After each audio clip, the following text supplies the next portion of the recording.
Chosen ones, listen carefully, because this is not ordinary language and this is not ordinary timing. This is the kind of message that arrives when an invisible threshold has already been crossed. This is the kind of message that finds a person only when their old life has begun to crack beneath the weight of a greater calling. Something is happening around you right now that your human eyes may not fully explain yet, but your spirit has already started to recognize it. The restlessness you have felt, the strange pressure in your chest, the sudden distance between who you have been and who you are becoming, the quiet sense that something enormous is moving behind the curtain of everyday life. None of it is random. None of it is meaningless. None of it came to waste your pain. There are moments in life when the noise of the world grows so loud that people stop hearing the truth inside themselves. They chase what glitters, they repeat what they were taught, they perform strength while secretly living in fear, and they decorate their cages until they forget they are trapped. But there comes a sacred turning point in the story of a chosen soul when pretending stops working. A moment when the soul would rather tremble in truth than remain comfortable inside illusion. A moment when your inner being can no longer accept borrowed beliefs, delayed purpose, or a life that is smaller than the one written in your deepest knowing. That moment is not ahead of you. It is here. What is changing in your life is not merely your circumstances, it is your sight. And once your sight changes, your life has no choice but to follow. Because the greatest revolutions do not begin in the street. They begin in perception. They begin in awareness. They begin in the terrifying and beautiful instant when a person finally sees clearly what they can no longer unsee. The world may still look the same for a little while. The walls may still stand. The same people may still call your name.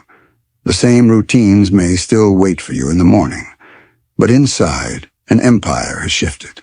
Inside, a verdict has been overturned. Inside, the old script has lost its authority. You have spent enough of your life trying to survive places that were shrinking you. You have spent enough of your life mistaking delay for denial, pain for punishment, and silence for abandonment. But what if the silence was never empty? What if it was preparation? What if the waiting seasons were not proof that you had been forgotten, but evidence that you were being built differently?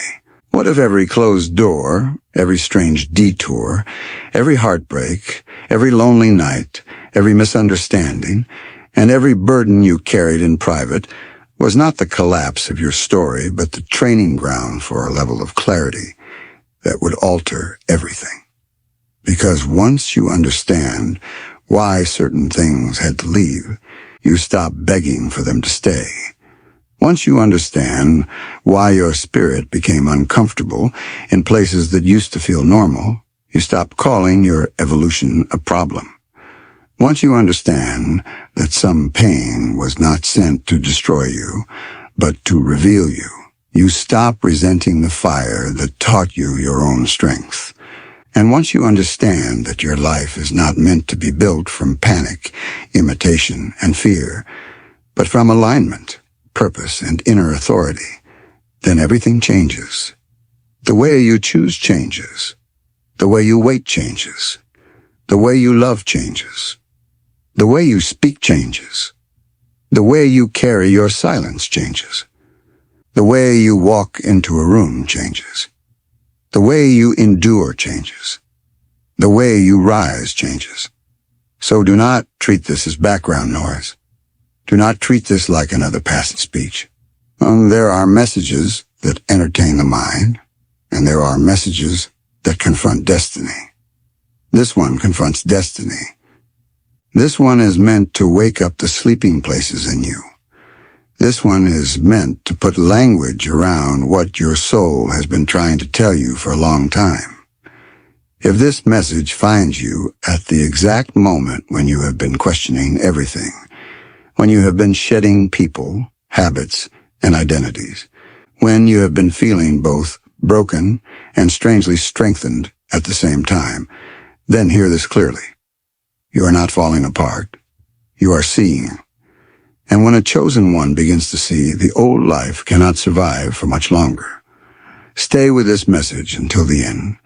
Receive it with your whole heart. If it speaks to something ancient and undeniable inside you, then like this video, subscribe, activate the notification bell, leave a comment that says, "Everything changes now," and share this video with someone whose spirit needs to hear what their fear has been trying to drown out. Because what you are about to understand is not small, it is life-altering, it is soul-shifting. And once you truly understand it, nothing will remain the same. Part 1. The day you stop confusing familiarity with truth. One of the most powerful moments in a chosen life is not the day everything becomes easy. It is the day you stop calling something true just because it has been familiar for a long time. Many people remain loyal to patterns simply because they recognize them. They stay inside emotional weather they have memorized. They repeat cycles not because those cycles are healthy, but because they are known. They cling to identities that no longer fit because change feels more frightening than stagnation. And so they keep bowing to what is familiar, even when what is familiar is starving them. But spiritual awakening often begins with a holy disruption. Suddenly, what used to feel normal begins to feel heavy. Conversations that once entertained you now exhaust you. Approval that once motivated you now feels hollow. Environments that once seemed acceptable now make your spirit tighten. Old goals lose their shine. Old ways of coping lose their power. Old masks start to suffocate the face that has worn them for too long. This can be a terrifying stage because the old world is not fully left, but your inner self can no longer belong to it. You stand in between realities, no longer able to live asleep, not yet fully settled in the life your soul is reaching toward. This is where many people panic. They think something is wrong because they no longer find comfort in what once held them. But nothing is wrong. In fact, something sacred is finally going right. Your spirit is becoming too honest to digest what once deceived you. Your inner life is becoming too awake to accept crumbs where it was meant for fullness. Your discernment is sharpening, and discernment is not aggression. It is clarity. It is the mature ability to feel the difference between what is merely available and what is truly aligned. There is a painful grace in realizing that some things only remained in your life because you had not yet seen them clearly. Some attachments survived only because you were still naming survival as love, confusion as mystery, fear as loyalty, and emotional exhaustion as responsibility. But once the fog lifts, you cannot return to blindness without betraying yourself. Once you recognize that something is draining your light, shrinking your voice, or keeping you disconnected from your deeper purpose, your continued participation in it begins to wound you more than its existence ever could. Awareness changes the cost of everything. This is why your life begins to change the moment you understand that familiarity is not the same as truth. A repeated pattern is not automatically your path. A long season is not automatically your destiny. A deep emotion is not automatically a divine instruction. Sometimes what feels strong is only unresolved. Sometimes what feels urgent is only fear trying to sound important. Sometimes what has stayed with you the longest has simply stayed because you were still learning how to release it. Time does not sanctify everything. Repetition does not make everything sacred, and access does not equal assignment. The chosen soul must learn this with courage. Just because something has known your name does not mean it knows your worth. Just because something entered your life does not mean it was sent to stay. Just because something has history does not mean it has a future. There are seasons where your growth will offend every false structure that once benefited from your confusion. People may accuse you of changing, and they will be right. They may say you are distant, difficult, or different, and perhaps you are. But what they call distance may actually be self-respect. What they call difficulty may actually be your refusal to betray your own spirit. What they call different may actually be the first honest version of you they have ever met. This understanding changes everything because it breaks one of the deepest spells over human life. The spell that says you must remain loyal to what you have outgrown. No, growth is not disloyalty. Truth is not rebellion. Evolution is not arrogance. There comes a day when your soul must choose reality over repetition, alignment over attachment, and truth over comfort. That day may look quiet from the outside. It may happen in a private thought, a trembling realization, a simple no, a long exhale, a tear no one sees, or a decision made without an audience. But do not be fooled by how small it appears. Entire destinies pivot on invisible decisions. And the moment you understand this, the chains begin to loosen. You stop chasing what cannot nourish you. You stop worshiping what only wounded you. You stop mistaking endurance for purpose. You stop surrendering your power to things that only survived by keeping you uncertain. You begin to look at your life with new eyes, and when your eyes change, your steps follow. Not because someone forced you, not because the world finally approved, but because truth, once seen, becomes a doorway. And once you walk through it, everything starts to change. Part 2. Why obedience often feels like loss before it feels like power. There is a kind of obedience that the world misunderstands because it does not look glamorous at first. It does not always come with applause. It does not always feel triumphant in the moment. Sometimes obedience feels like walking away before you are celebrated for it. Sometimes it feels like being misunderstood without defending yourself. Sometimes it feels like releasing what your emotions want because your spirit has recognized something deeper. Sometimes it feels like a private sacrifice that nobody claps for, a lonely act of integrity that only heaven and your own conscience fully witness. But chosen ones must understand this. Obedience is not weakness. It is alignment in motion. The reason obedience feels so costly is because it often requires you to disappoint the version of yourself that was trained by fear. Fear wants immediate relief. Fear wants visible proof. Fear wants control over the whole map before taking the first step. Fear wants emotional certainty before spiritual courage. But obedience does not always provide all of that. Obedience says move because it is right, even if your comfort protests. Obedience says release because it is time, even if your hands are still shaking. Obedience says be still, speak, stop, begin, forgive, leave, build, wait, or return, not because the crowd understands, but because your deeper knowing has finally become louder than your inner resistance. This is why obedience can look like loss in the beginning. You may lose access, but gain your soul back. You may lose a false identity, but gain peace. You may lose an audience, but recover your voice. You may lose a place at certain tables, but discover that you were never meant to eat there. You may lose comfort, but gain clarity. And clarity is more valuable than comfort because comfort can make you settle, but clarity teaches you how to stand. Comfort may keep you in a familiar cage, but clarity hands you the key and reminds you that survival is not the same as freedom. Many people think power arrives through domination, noise, visibility, and relentless striving. But some of the deepest power you will ever carry is born the moment you obey what your highest self knows to be true, even when your lower self is terrified. That is not passivity.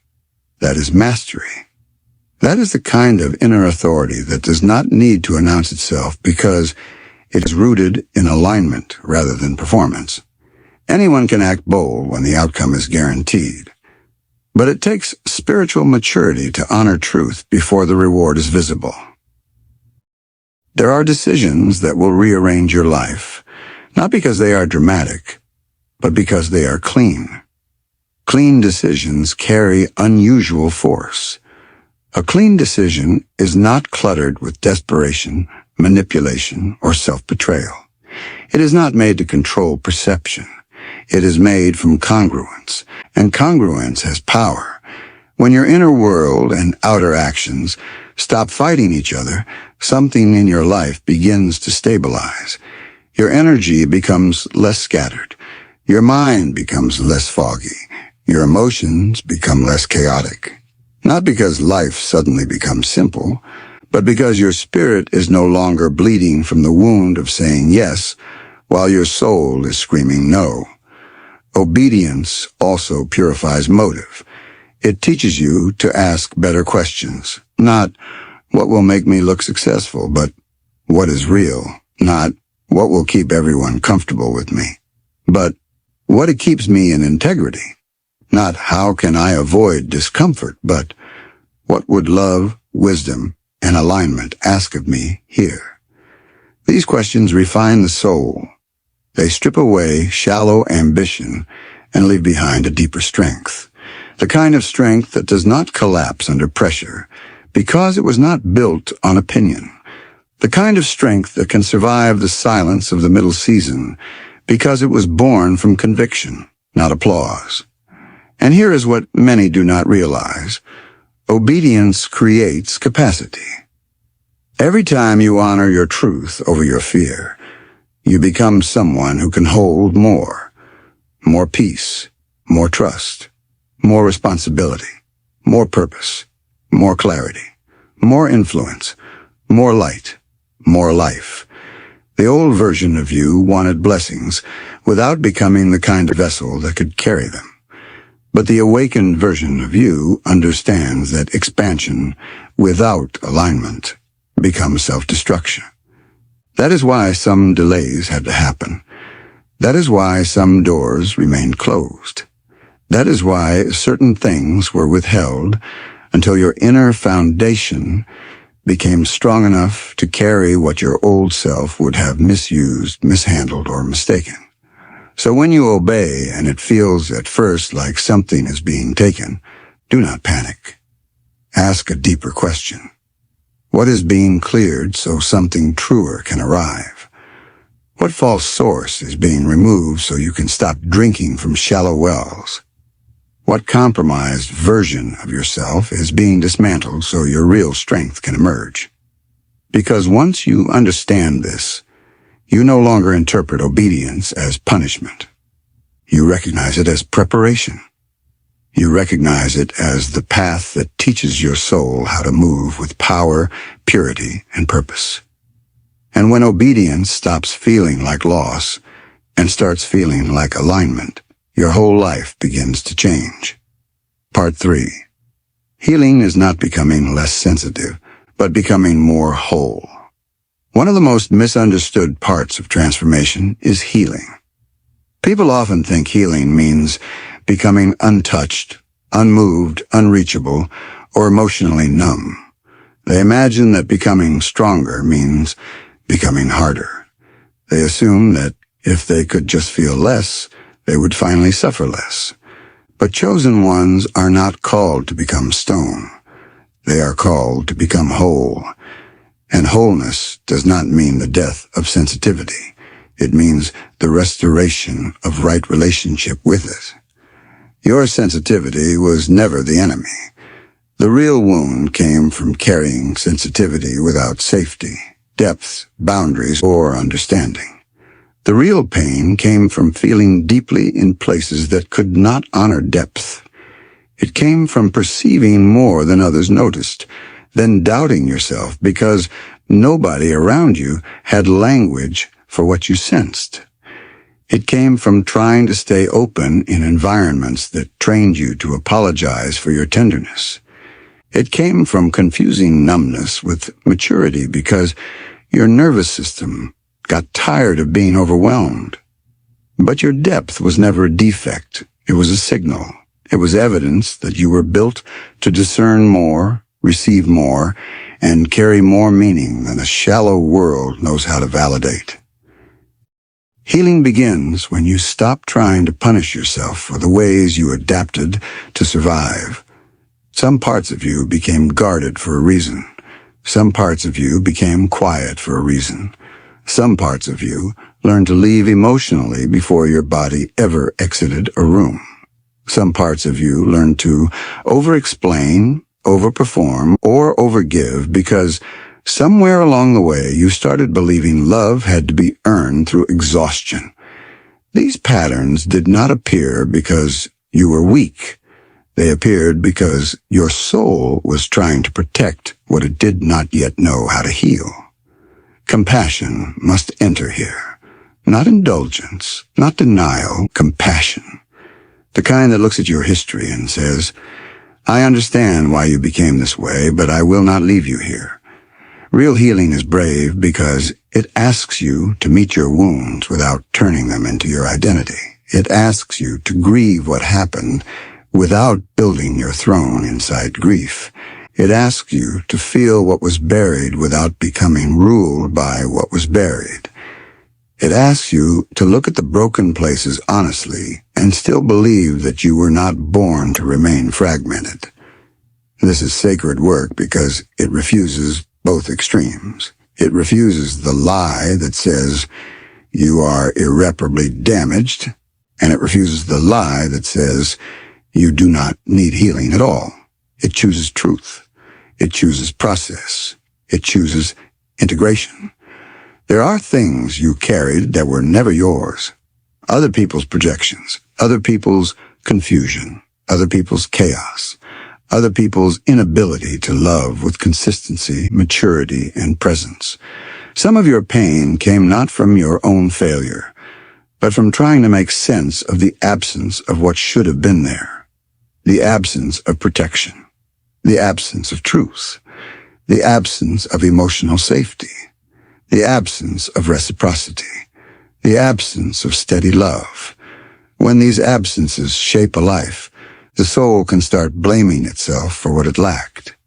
Healing interrupts that lie. Healing says, I will no longer build my self-image around what others failed to give. And as healing deepens, something extraordinary happens. You stop reacting from raw injury and start responding from rooted presence. You no longer hand your emotional weather to every passing storm. You become less easily manipulated by guilt, urgency, inconsistency, or false promises. Not because you stopped caring, but because you learned how to care without abandoning yourself. That is power. That is maturity. That is spiritual healing in action. It does not make you cold. It makes you clear. It does not make you less loving. It makes your love wiser. It does not make you less open. It makes your openness more discerning. Wholeness also changes how you interpret your own tears. Tears are not always signs of weakness. Sometimes they are proof that truth finally reached a place inside you that had been frozen for years. Sometimes they mark release. Sometimes they are the soundlessness of chains breaking. Sometimes they are evidence that the heart is thawing in places where pain once built walls. Healing may not always look beautiful in the middle. It may look like confusion, exhaustion, stillness, boundaries, solitude, and difficult honesty. But underneath all of that, a deeper order is being restored. You are learning to belong to yourself again. And once you understand that healing is not about becoming less sensitive but more whole, everything changes. You stop trying to be invulnerable and start becoming integrated. You stop glorifying numbness. You stop chasing emotional anesthesia. You stop calling detachment peace when it is actually avoidance. You honor your depth, but you no longer drown in it. You honor your heart, but you no longer let it be ruled by every wound. You become someone whose tenderness is anchored, whose empathy has boundaries, and whose openness is led by wisdom. That kind of healing changes not only how you feel, it changes how you live. It changes what you allow. It changes what you attract. It changes what you can carry. And that is when life begins to transform from the inside out. Part 4. Divine timing is not delay. It is the protection of proper order. Few things test the soul more deeply than timing. You can survive pain more easily than uncertainty. You can endure effort more easily than waiting. Waiting challenges the stories you tell yourself about worth, control, and trust. When something matters deeply to you, and it does not arrive when your emotions believe it should, the mind starts inventing explanations. Perhaps I missed it. Perhaps I'm not enough. Perhaps I'm being ignored. Perhaps everyone else is moving and I am standing still. But chosen ones must learn a deeper truth. Timing is not merely about when something happens. Timing is about the condition in which it happens, the vessel that receives it, and the order in which it can be sustained. There are blessings that would have crushed you if they had arrived too early. There are doors that would have opened into rooms you were not yet stable enough to stay inside. There are relationships you once begged for that would have confirmed your wounds instead of healing them. There are opportunities you thought you were ready for, but your identity was still too entangled with fear, performance, and external validation to carry them without self-loss. Delay has a way of offending the ego because the ego wants proof of importance now. But the soul understands something the ego does not. Proper timing protects the integrity of what is being built. Nature understands this better than most people do. Fruit forced before ripeness loses sweetness. Foundations rushed beneath a great structure create future collapse. Seeds dug up every day to check their progress do not grow faster because of anxiety. There is wisdom in sequence. There is power in process. There is mercy in timing. And many of the things you once called delay were actually divine refusal to let your future be delivered into the hands of your unfinished self. This does not mean passivity. It does not mean sitting still forever, calling fear wisdom. It does not mean avoiding movement under the disguise of trust. Timing is not an excuse for inaction. It is an invitation into aligned participation. You are still called to prepare, refine, listen, build, release, and become. But you are released from the desperation of forcing outcomes before they are mature. There is a difference between intentional action and panicked acceleration. One is led by clarity. The other is driven by fear of being behind. The chosen soul must learn to feel that difference. What makes waiting so hard is that it often strips away your substitutes. While you wait, you discover what you have been using to soothe uncertainty. Control, distraction, fantasy, comparison over work, noise, impulsive decisions, premature attachments, self-abandonment disguised as urgency. Timing exposes these things because it leaves you with yourself, and what feels like emptiness may actually be revelation. In the waiting seasons, you see what you worship, what you fear, what you still need others to confirm, and where your spirit has not yet fully learned how to rest in truth without visible evidence. Waiting is not empty when it is exposing the hidden structures of the heart. There is also a beautiful reversal that happens when you begin to trust timing. You stop reading every pause as rejection. You stop making other people's speed into a verdict over your path. You stop comparing your hidden season to someone else's visible chapter. You stop trying to drag the future into the present with strained hands. Your nervous system softens. Your perception deepens. You start asking not only, when will it happen, but who am I becoming while it does not?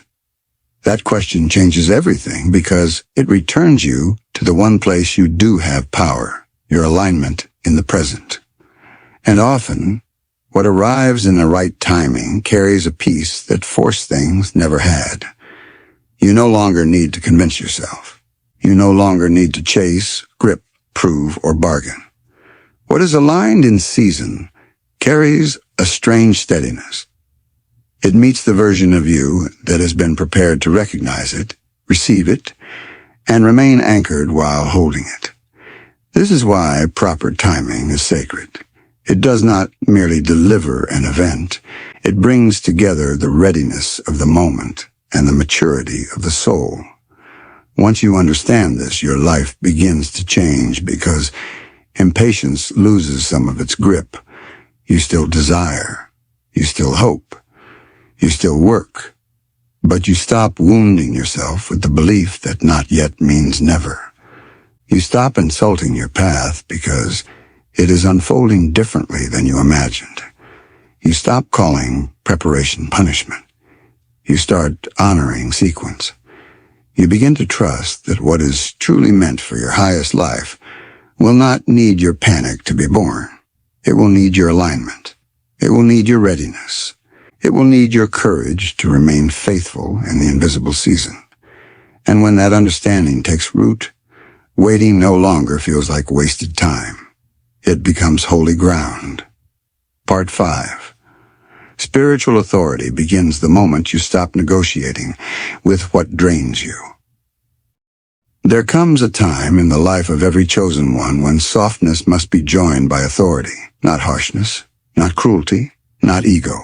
Authority, the kind that rises from deep self-respect and spiritual alignment, the kind that no longer asks permission to protect peace, the kind that no longer negotiates with what repeatedly dishonors the soul. Many people are taught to confuse goodness with endless availability, patience with the self-erasure, kindness with porous boundaries, and love with the constant abandonment of one's own truth. But spiritual maturity eventually corrects this distortion. It teaches you that light without boundaries becomes leakage.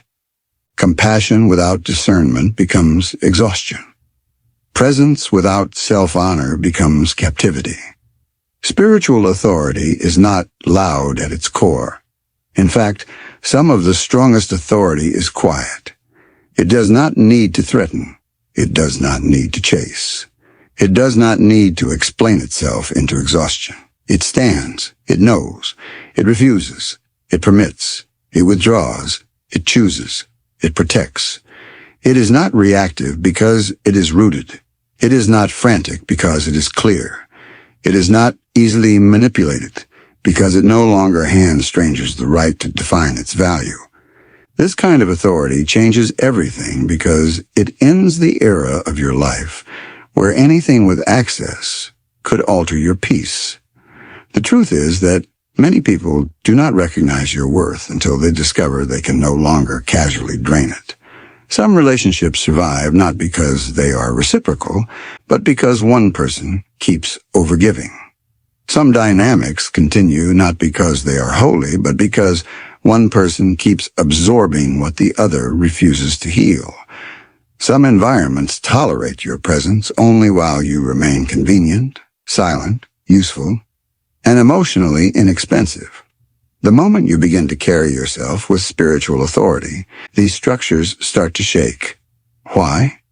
Because your new alignment no longer feeds what once fed on your confusion.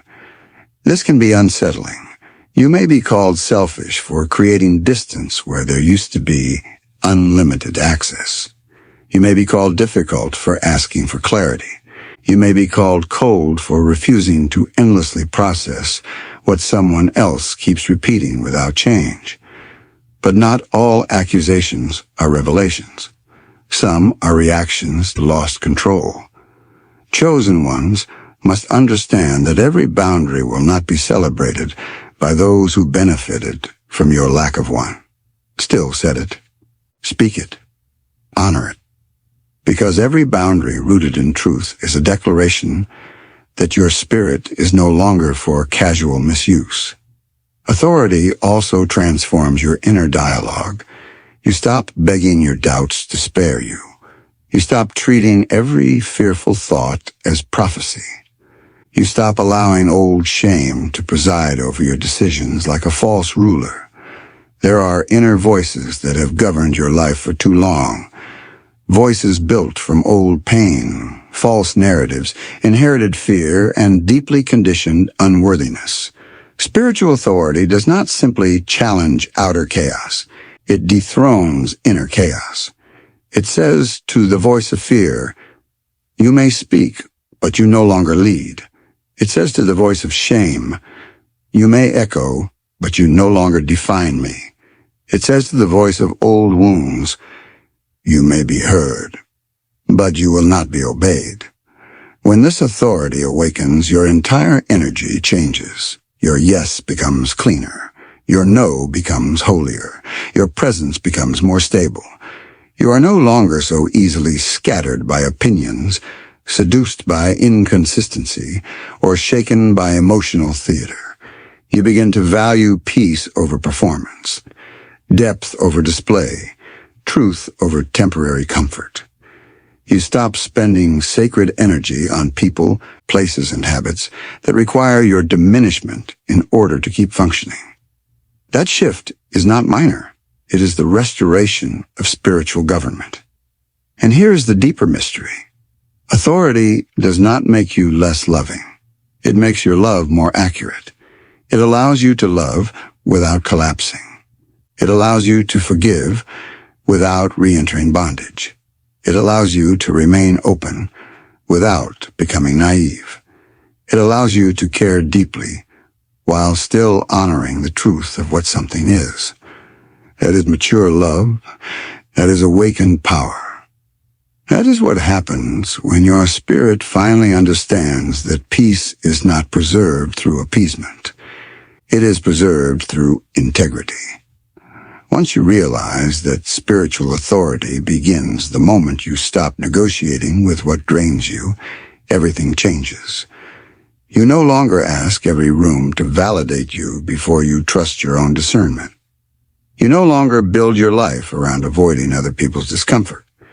You no longer surrender your nervous system to chaos and call it compassion. You stand inside your center. You become more discerning with access, more intentional with energy, more faithful to truth. And from that place, life reorganizes.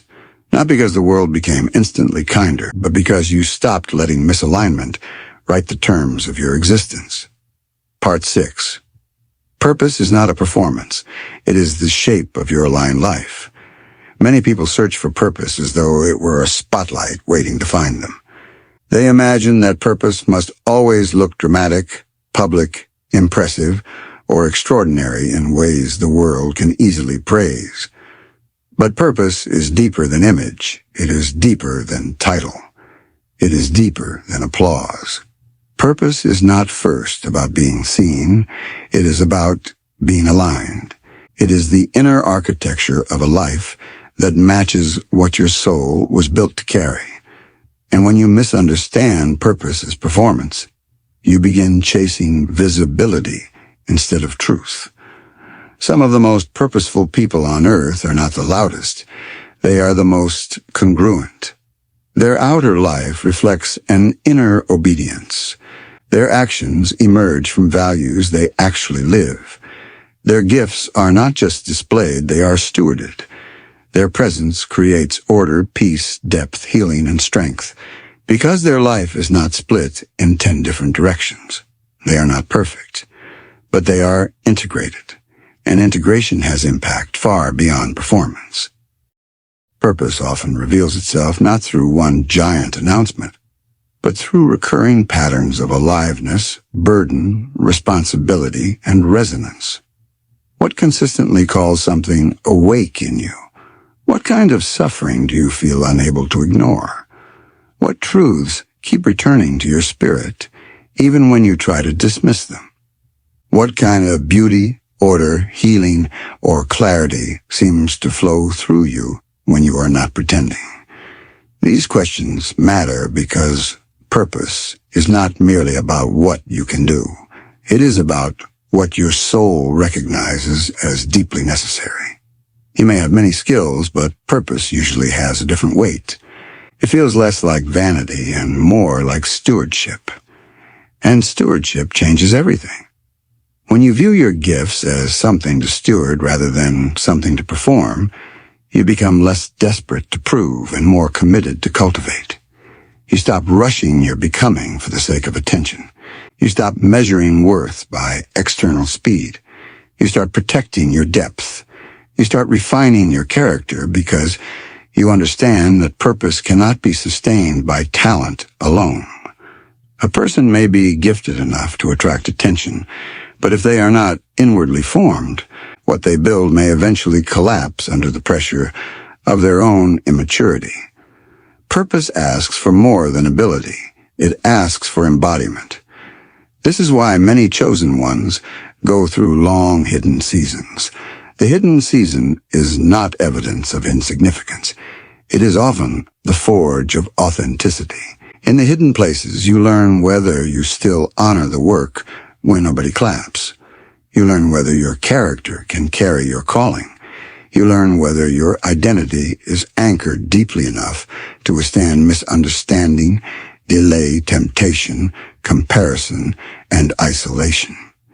These are not small lessons. They are the invisible architecture of legacy. Legacy is another word many people misunderstand. They think legacy means fame, influence, remembrance, or scale. But legacy at its purest is what remains because you lived in truth. It is the imprint of alignment. It is the evidence that your life did not merely consume air and time, but transmitted something real into the world. Legacy can be built in families, in communities, in art, in leadership, in service, in healing, in wisdom, in courage, in the way you break generational patterns that once seemed permanent. Some legacies are visible, some are quiet, but all true legacy carries the scent of integrity. Purpose also requires release. You cannot fully live your aligned life while still clinging to false versions of yourself built to secure approval. There are masks that must die before a mission can breathe. There are ambitions that must be purified before calling can emerge cleanly. There are ways of working, relating, speaking, and striving that may have helped you survive, but they cannot accompany you into the deeper life you are meant to live. Purpose is not added to the false self. Purpose often dismantles the false self so something truer can stand in its place. Once you understand this, everything changes. You stop asking, how do I look purposeful? And begin asking, how do I live aligned? You stop chasing the image of impact and begin becoming the kind of person whose life carries substance. You stop treating your gifts like a stage costume and start honoring them like sacred responsibility. You begin shaping your days around truths rather than performance. And slowly, beautifully, the shape of your life starts to match the shape of your soul. That is purpose. That is calling. That is the transformation that takes place when you stop performing destiny and start embodying it. Part 7. When you truly see who you are, you stop living like you were meant to stay small. At the center of so much human struggle is a fractured sense of identity. People do not only suffer because life is difficult. They suffer because They have forgotten who they are beneath conditioning, fear, disappointment, and survival. They have learned to introduce themselves through wounds, limitations, rejections, job titles, other people's opinions, and old versions of their story. They speak from their pain more fluently than from their essence.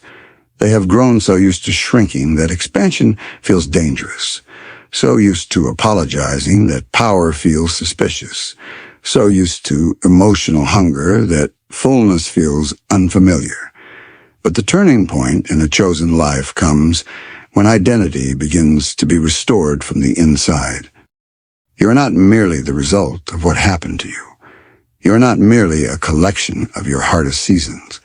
You are not merely the person who survived betrayal, confusion, silence, loss, or delay. Those things touched your story, but they are not the highest truth of your being. There is something deeper in you that existed before the wounds formed their language. Something unbroken at the center. Something ancient, bright, and fiercely alive. Something that keeps surviving every attempt to bury it. Something that keeps rising every time life tries to convince you to disappear. That something is not fantasy. It is your essential self. And when you begin to live from that center, your life changes at every level. Identity restoration is not ego inflation. It is remembrance.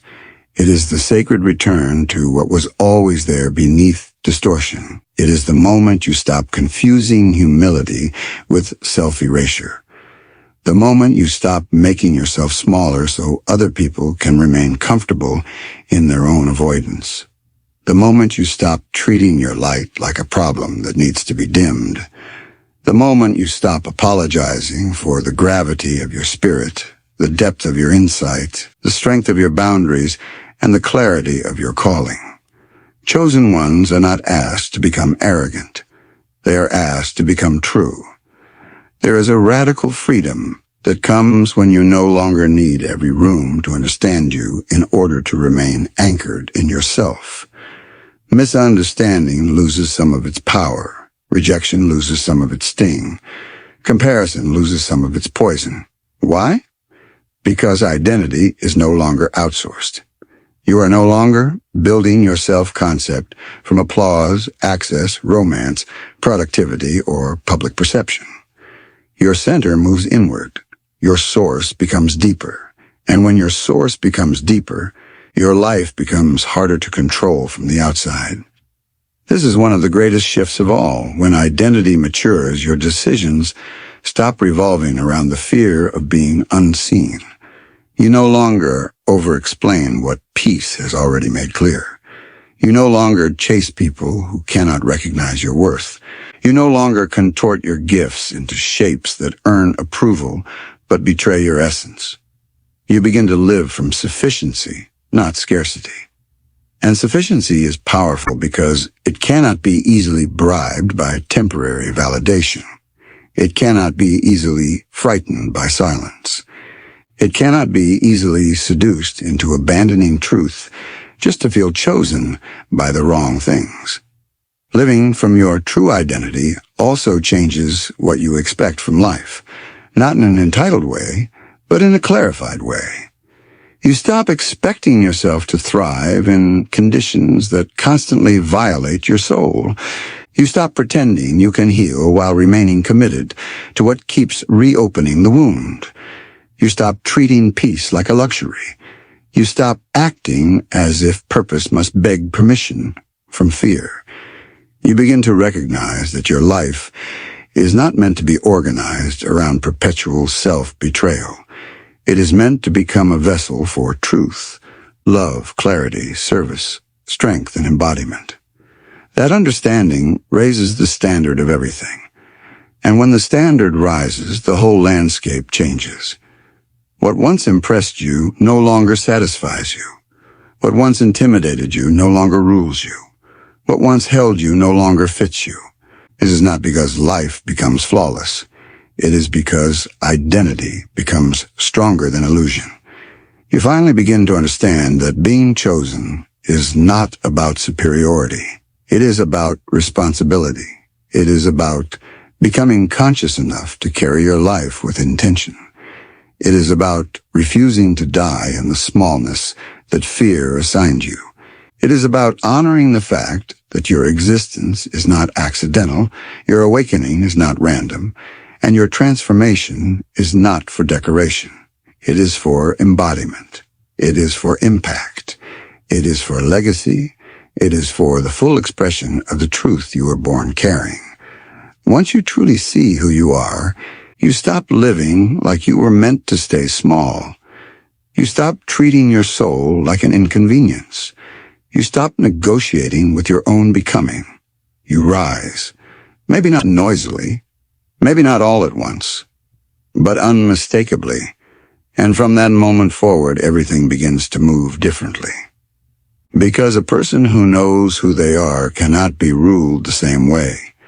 A person who remembers their essence cannot keep agreeing to a life built on forgetfulness. That is the shift.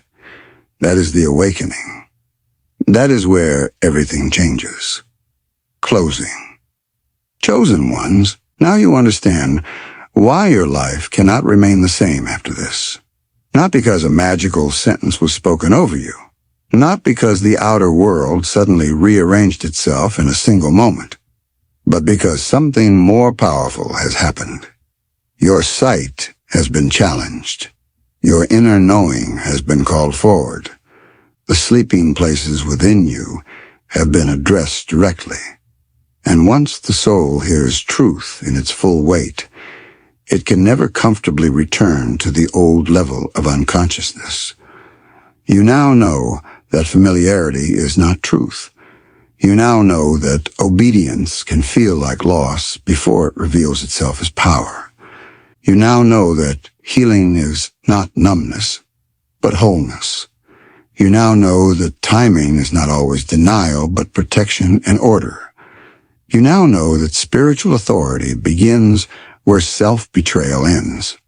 You now know that purpose is not performance, but the lived shape of alignment. You now know that your identity is deeper than your wounds, deeper than your fear, deeper than other people's limited reading of your life. And once you know these things, you are accountable to what you know. That is the sacred weight of revelation. It does not merely comfort, it confronts, it asks something of you. It asks you to live differently. It asks you to choose differently. It asks you to stop kneeling before what has only drained, delayed, or diminished you. It asks you to rise in quiet truth. It asks you to protect what is holy in your inner life. It asks you to honor the process that has been shaping you even when you misunderstood it. It asks you to stop calling your becoming a crisis. It asks you to stop mistaking your awakening for destruction when in fact it is the beginning of real life. So let this be the declaration that seals this moment. You are no longer available for the version of life that required your confusion in order to continue. You are no longer willing to make a home inside what your soul has outgrown. You are no longer bowing to fear and calling it wisdom. You are no longer apologizing for the depth of your spirit, the clarity of your discernment, or the truth of your becoming. You are no longer handing your authority to delay, distraction, false attachment, or inner fragmentation. You are no longer here to survive a life that was never meant to contain the fullness of who you are. From this moment forward, let your choices reflect what you now understand. Let your boundaries reflect it. Let your healing reflect it. Let your timing reflect it. Let your relationships reflect it. Let your work reflect it. Let your silence reflect it. Let your standards reflect it. Let your life become evidence that when a chosen soul truly understands, everything changes. And if this message met you exactly where you are, if it awakened something real inside you, then like this video, subscribe, activate the notification bell, leave a comment that says, "Everything changes now." And share this video with someone who is standing on the edge of their own awakening. Let this message travel where it needs to travel. Let it find the people who have been surviving in darkness when they were meant to rise in clarity. Because your life was never meant to remain trapped in the old script. Your soul was never meant to stay asleep. Your purpose was never meant to remain buried. And now that you understand, everything changes.